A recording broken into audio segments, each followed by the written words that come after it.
Hello everyone, welcome to another Rick's Picks. Today I'm going to be doing my review of the Turtles of Grayskull figure, Leonardo.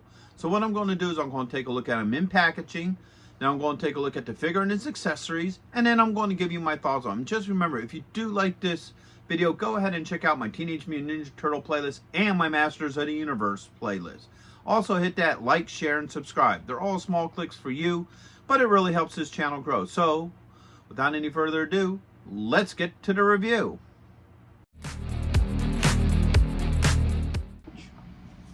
Alright, so here he is in packaging. I really like the overall look of this figure, okay?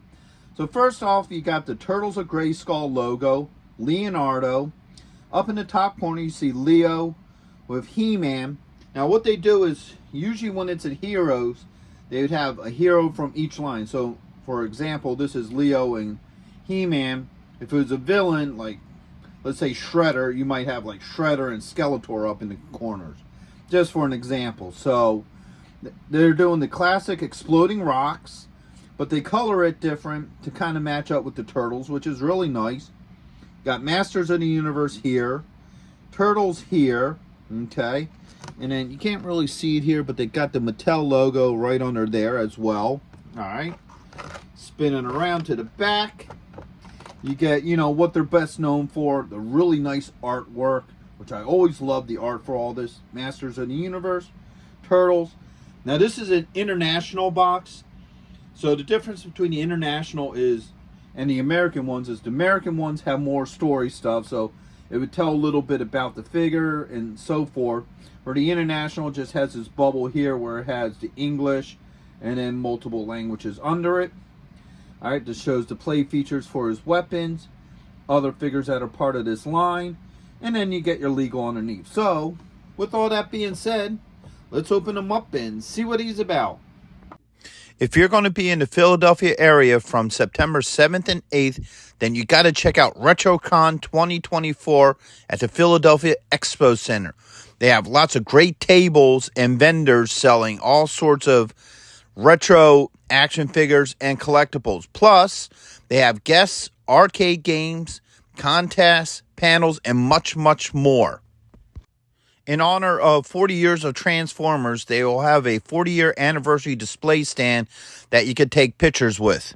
Special guests will be including Anson Williams, who played Potsy in Happy Days, Don Moss, who played Ralph from Happy Days and also played Eric from Dungeons & Dragons, the cartoon, voice actor Neil Ross, who played the voices of Shipwreck, Springer, and many other iconic 80s cartoon characters. Actor Lee Majors will also be there, best known for playing the $6 Million Man and the Fall Guy. He was also in Ash vs. the Evil Dead and The Night the Reindeer Died.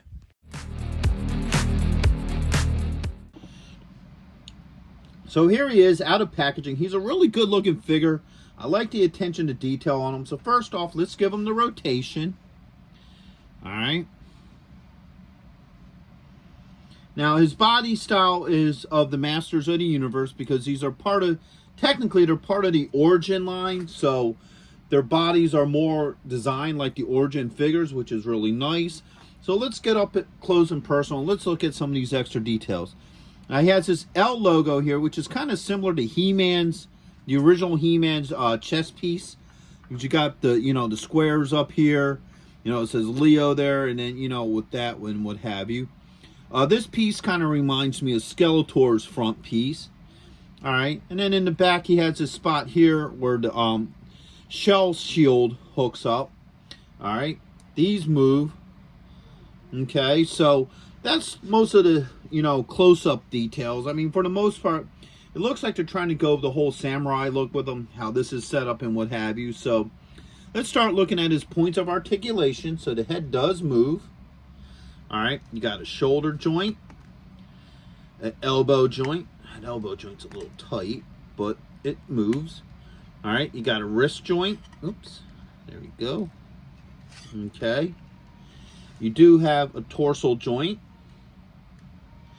All right, you got a thigh joint with a knee joint. You got a swivel at the top of the boot. And then you also have an ankle joint. All right. So overall, he's a pretty decent looking figure. I like the overall look of him.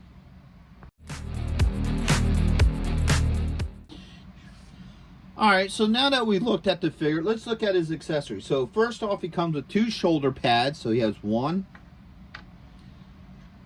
2, alright. He comes with an arm gauntlet. Alright. He comes with 2 swords. 1, and then 2. Alright. And then he also comes with a shell shield.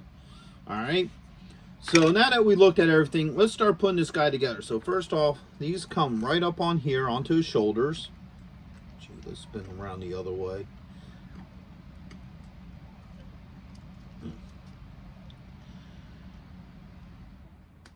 There we go. Alright. So they're trying to do the samurai thing with that, which is really nice. So you get these nice shoulder shields. You don't want to stay on very well, though. Like, you really got to push them up there to get them to stick. But eventually they will. Alright. So now you got this one that goes all the way up here. Got to push it really tight up in there. Otherwise they will slide off. Alright. So there are the 2 shoulder pieces. Alright, then you got this gauntlet. I think it could go with either arm. I'm going to put it on this arm. Alright. Yeah. And the reason for that is because the shield... Oops. See, these things just don't want to stay. They want to just slide off. You know? So I just put it on this arm because of the factor this will be his shield arm. So, you know, if you have him holding the shield, you could probably actually put the arm guard on there as well. So there's the shield.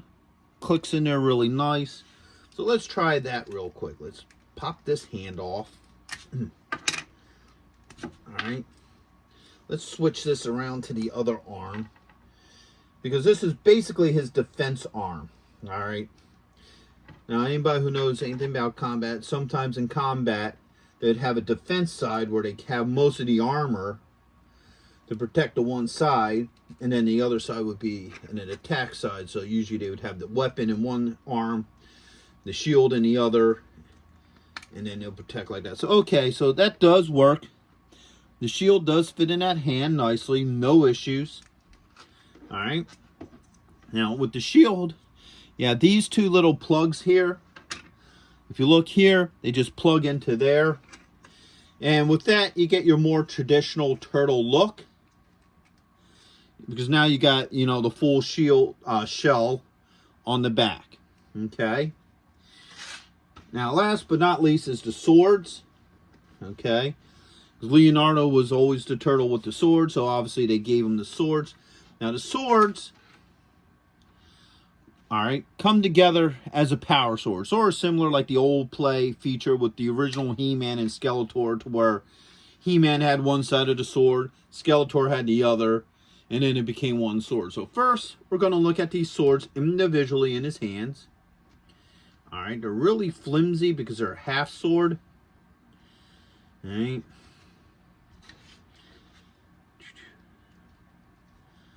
Alright, so there you go. They do fit in there. They don't fit too bad. Alright. You got to work them a little bit because they're really thin. Alright. But they will stay in there. Once you get them in there, this side's kind of giving me a little bit of a problem, though. There it goes. So, if you want them with both swords, you can. You know, it works like that. Alright. And then you can, you know, combine them together. Like that. And now you have, whoops, get that last peg in. And now you have your more traditional, almost power sword look, how it has the handles here. It got like that diamond shape similar to the power sword, but then it gives it this curvature, almost like a Chinese style sword, which is really nice. So I like that. So now let's see how well this fits in their hands as a solid. All right. Stupid thing keeps on falling off. All right. So it has a solid sword. It fits really nice in his hands. No issues.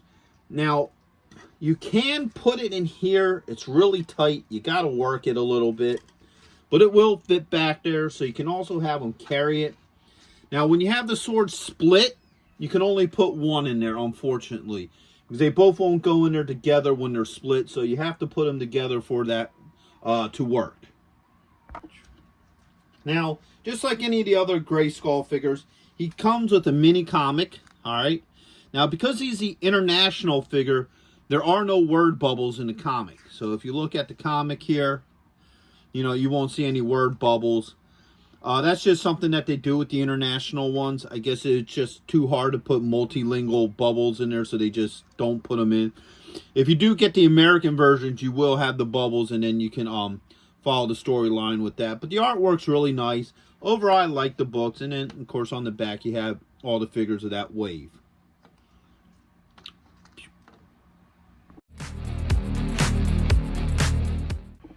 So, overall, I think he's a good figure. I like the overall look to him. I think he looks great on a shelf. All his joints seem to work really well. This joint up in here was a little tight. But, you know, I didn't need to use heat or nothing on it. So, I'm alright with that. You know, none of his joints are so loose to where they wobble and what have you. Probably my only issue with this figure is these shoulder pads. They tend to want to slide on and off. But if you're just setting them up on a shelf somewhere, once you get them into place, they'll stay in place, you know. The same with this sword when it's split. You know, it fits a little loose in his hands. But if you work it a little bit, it'll stay. The sword actually stays better in his hand when it's together. Okay. And I think I would have liked it if maybe, spin them around, if there was an option to where you could do the swords crossing each other, like the split swords, so he could carry it like that, sort of like how he carries his own katanas in the, you know, the Turtle universe. But other than those few things, overall, I really like this figure. I think he's great, and I think he look well with either your Masters of the Universe or your Teenage Mutant Ninja Turtle, you know, collectibles. So, with that being said, I hope you all did like this video. If you did, go ahead and hit that thumbs up, share, and subscribe. And also check out my Teenage Mutant Ninja Turtles playlist and my Masters of the Universe playlist. And so, once again, I want to say thank you for watching this video. It's much appreciated. So, until the next one, late.